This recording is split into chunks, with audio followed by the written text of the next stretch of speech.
Good morning, everybody. Thank you for joining us here this morning from the Monterey Peninsula Buddhist Temple here in Monterey, California. This morning we will be observing June and July Shotsuki Hoyo service. This morning's service will be conducted by Reverend Jay Shinseki, along with Minister's Assistants Nick San Juan and Bill Wertenberg. Also myself, David Correa. This morning's sutra chanting will begin with Sanghu Jo, or correction, we'll first have an opening reading by Minister's Assistant Nick San Juan.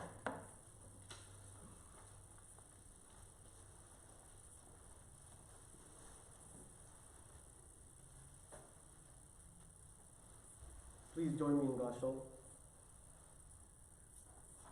Only with the diamond-like Shinjin can we, in the living evil world of the five defilements, completely abandon birth and death forever and reach the pure land of naturalness. When the time comes for Shinjin, indestructible as diamond, to become settled, Amida's grasp and protect us with compassionate light, so that we part forever from birth and death. Namo Amida Butsu. Namo Amida Butsu. Namo Amida Butsu. Namo Amida Butsu.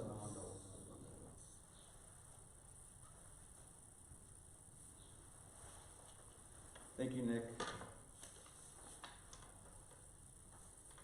before we begin Sutra chanting, just a reminder to please have light a candle at your Wotsudan and burn incense. And then when we'll be doing Sambutsuge, please Oshoku at that time. This morning's Sutra chanting will begin with Sambujo on page 23, followed by the Hobakumon, and then Sambutsuge on page 77.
deepest reverence and thankfulness to the all-embracing wisdom and compassion of Amida, we reaffirm the three homages.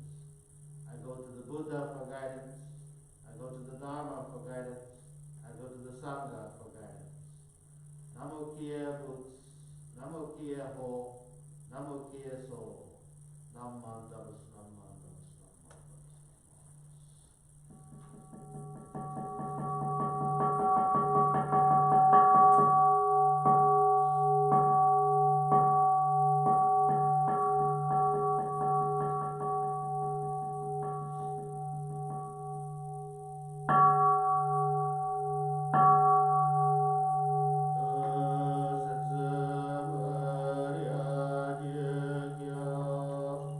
Oh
This morning's gatha will be Nori no Miyama on page 224, followed by the threefold refuge, which will be read by Bill Wertenberg, Minister's Assistant, on page 10.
Namo Amida. Namo Amida.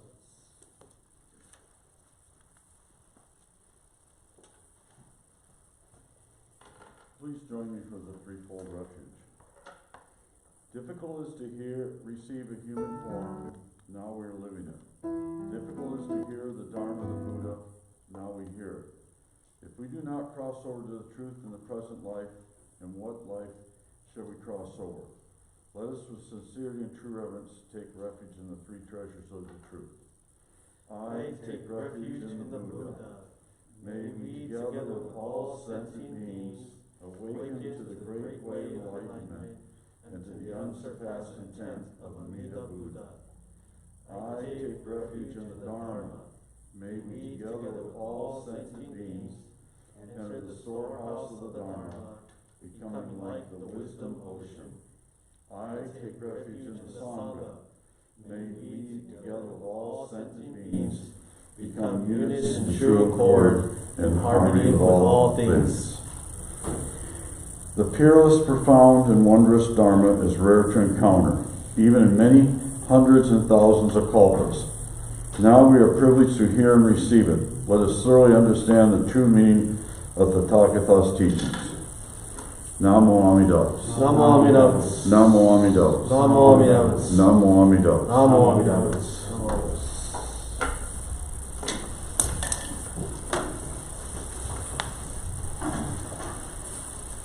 Thank you, Bill. We will now have this morning's sermon by Reverend Shinseki.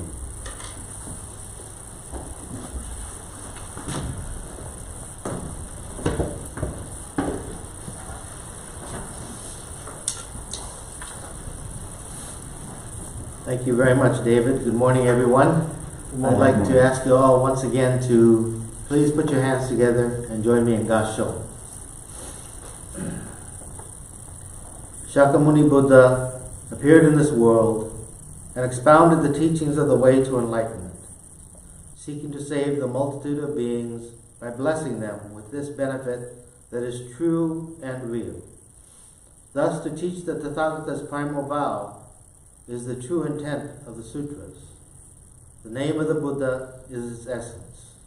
Namo Amida. Namo Amida. Namo Amida. Namo Amida. Namo Amida. Namo Amida. Thank you very much. I hope all of you are doing well, staying healthy, and taking care of yourselves during this, as we're still sheltering in place and experiencing this COVID-19 virus.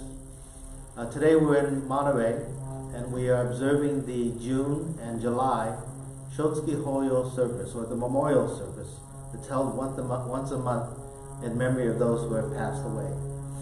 And during the service and during the chanting, you saw the names being scrolled of all the people who have died over the years in the months of June and July. And in June, we observe my brother's memorial, and in July, my mother's. So both names were on the screen. And I can't help but think about them. I can't help but think about their lives. And as we saw the names, we think, well, some probably died too young. Some died ripe old ages.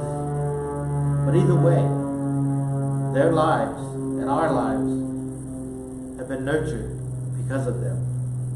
And we are still a part of their lives. And the truth is that they are continuing to nurture us, continuing to nurture our lives at this very moment. Many of us who grew up as Buddhists might take Buddhism for granted.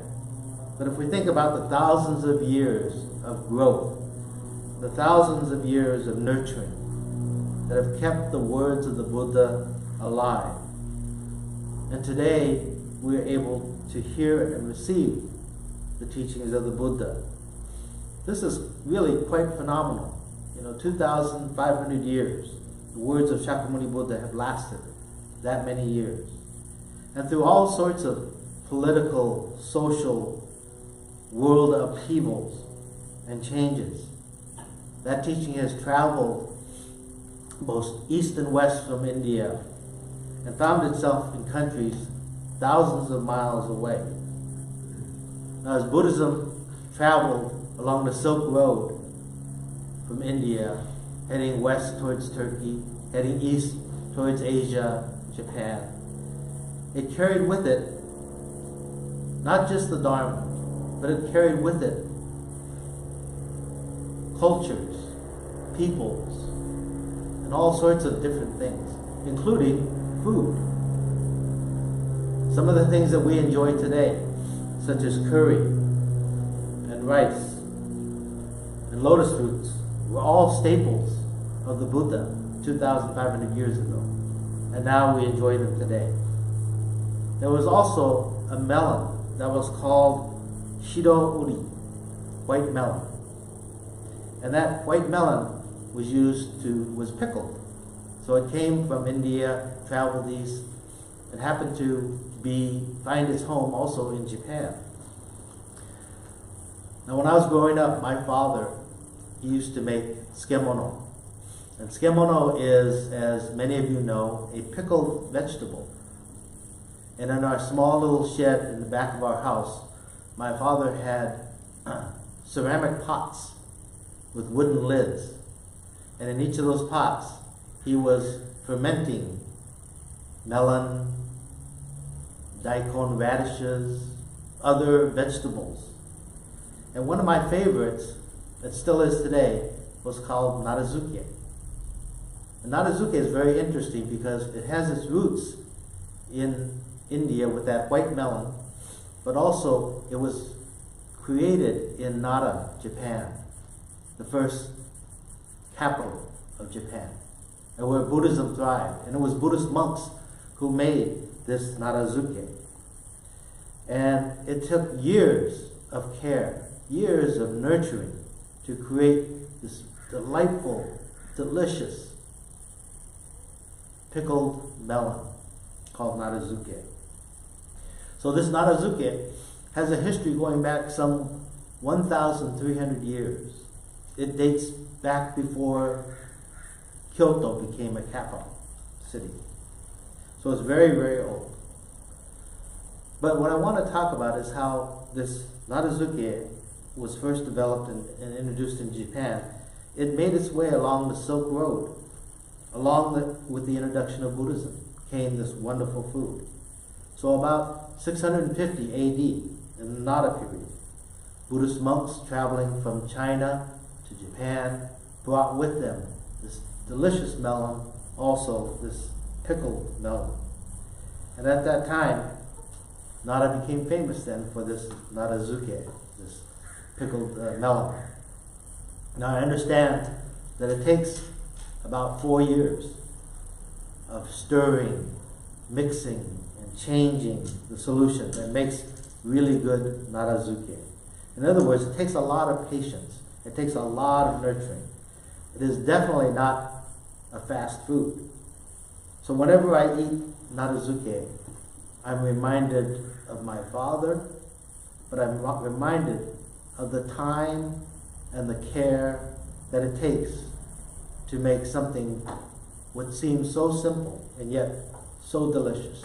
And I appreciate the nurturing that goes into each piece that I taste. The life that we live today has also been nurtured. It's been massaged. It's been cared for over the years by our family members. We've been nurtured to where we are now. And we're able to taste life fully because of our family members. We're able to appreciate life because of them. We're able to listen to the Dharma because of them.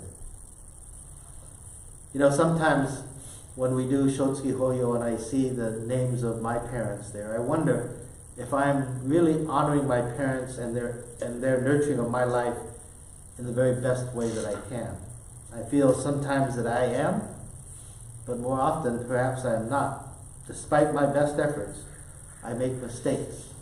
I forget, and I do not honor them as I should. In the same way, the best efforts of the Buddha tries to nurture our hearts and minds. We continue to wallow in our greed, our anger, and our self-centeredness. In our Jodo Shinshu tradition, Namo Amida Butsu is of paramount importance. Namo Amida Butsu is representative of the 48 vows made by the Buddha, whose purpose was to nurture our true and real selves. And these vows are examples of suchness or conditions of truth representing itself as Namo Amida Butsu. And these examples or conditions of truth are called vows because their movement is towards you and I, to each and every one of us, irregardless of where we find ourselves in life. Through numerous causes and conditions, we have been born. Through numerous causes and conditions, we are living this life. This movement is towards me. It sustains my life. And each one of these vows, it offers a direction for all beings towards a life of stability, a life of peace, a peace of mind. So in the 18th vow of Amida Buddha, which represents the stability and peace of mind that the truth of life offers as great compassion, it's very simply stated that stability and peace of mind and the realization of the Pure Land shall be attained by all those who possess a sincere and entrusting mind. In essence, those who have entered the embrace of Namo Amida Butsu shall be granted stability and peace of mind and realize the state of the Pure Land. Without a doubt, there are times for all of us in our lives when we forget the result of our thoughts, our words, and our actions. And we've been guilty of offenses. If so, how can I, as a minister, ever attain stability and peace of mind and realize the Pure Land? This brings me back to my opening quote. Since I am incapable of any practice, I am destined to hell. Buddhism teaches us that the realm of hell is the creation of our own thoughts, words, and actions. Our life is an endless cycle of greed, anger, and jealousy. So as I reflect on my own feelings, this is certainly the condition of my own existence. I have desires, I get angry, and I possess envy. How can I function as a follower of the Dharma? Well, within that dilemma, I encountered the great compassion of Amida Buddha. I am sure you've heard your parents say to you, if you do not get back on time, you won't get dinner. If you don't eat all of your dinner, you won't get dessert. If you don't do all your homework, you can't watch TV. Many of us have experienced this. And as you know, these statements are not out of meanness, but are outbursts of love and compassion, and a part of nurturing us. They are meant to emphasize that which is most important. It's important to come home on time. It's important to study. It's important to eat well. This is also the case of the 18th vow. In fact, the 18th vow is meant explicitly for those who do commit offenses.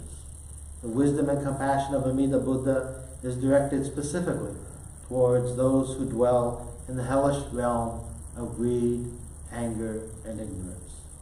That is why the compassion of Amida Buddha comes to those who need it most. And Amida Buddha is constantly nurturing us, slowly, patiently, over the years, until we mature and ripen and we enter the embrace of Amida Buddha. Thank you very much. Please join me in Gasho. Namo Amida Buddha. Namo Amida Buddha. Namo Amida Buddha. Namo Amida Buddha.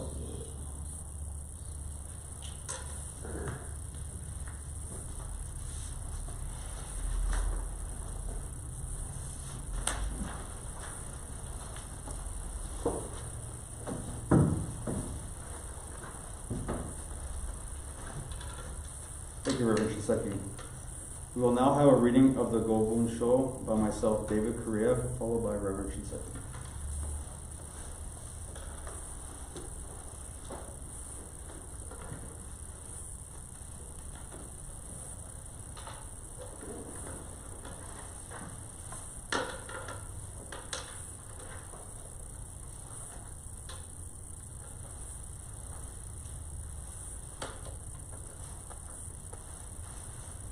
Please join me in Gasho.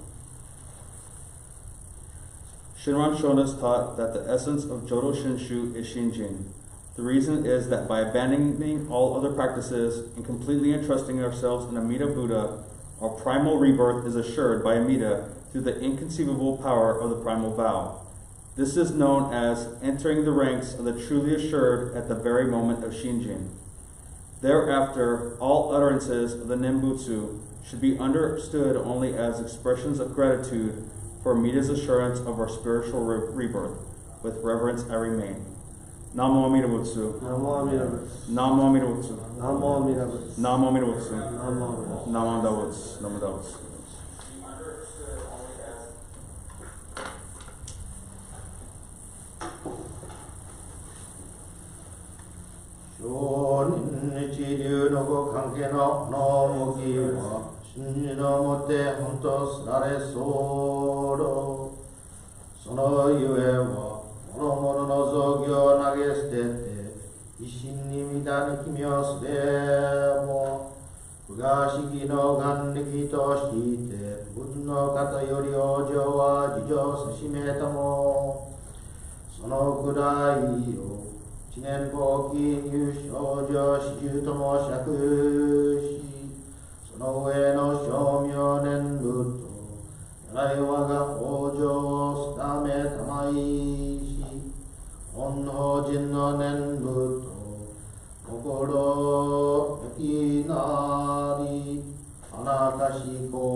Thank you. Please join us in the Gatha on Doksan 2 on page 220 of the Purple Service Handbook if you will.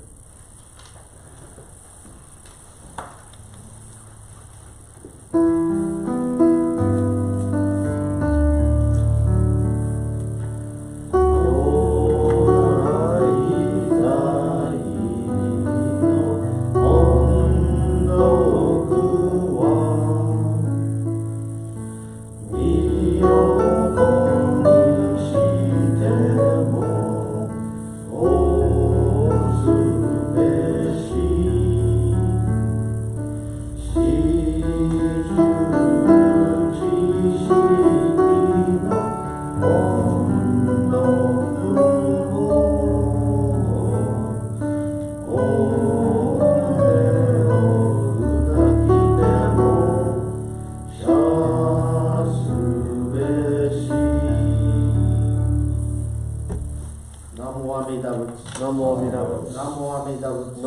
Amida Butsu. Namo Amida Butsu. Namo Amida Butsu. Namo Amida Butsu.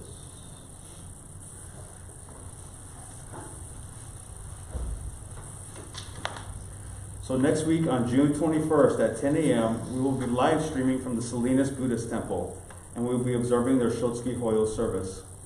2 weeks from now, on June 28th at 10 a.m., we will be live streaming again.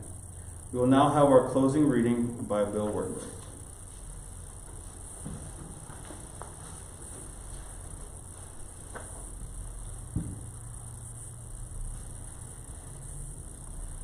Please join me in Gasho.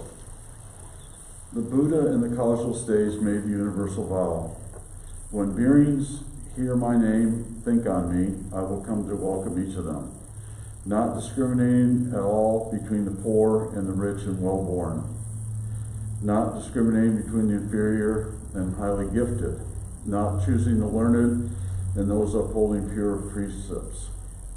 Nor rejecting those who break precepts and whose evil karma is profound. Solely making beings turn about and abundantly saying the Nembutsu. I can make bits of rubble change into gold. Namo Amida Butsu. Namo Amida Butsu. Namo Amida Butsu. Namo Amida Butsu. Namo Amida Butsu. Namo Amida Butsu.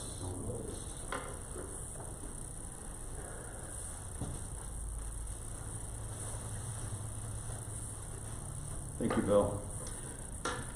Before I close today's service, I just want to say thank you to everyone that helped set all this up.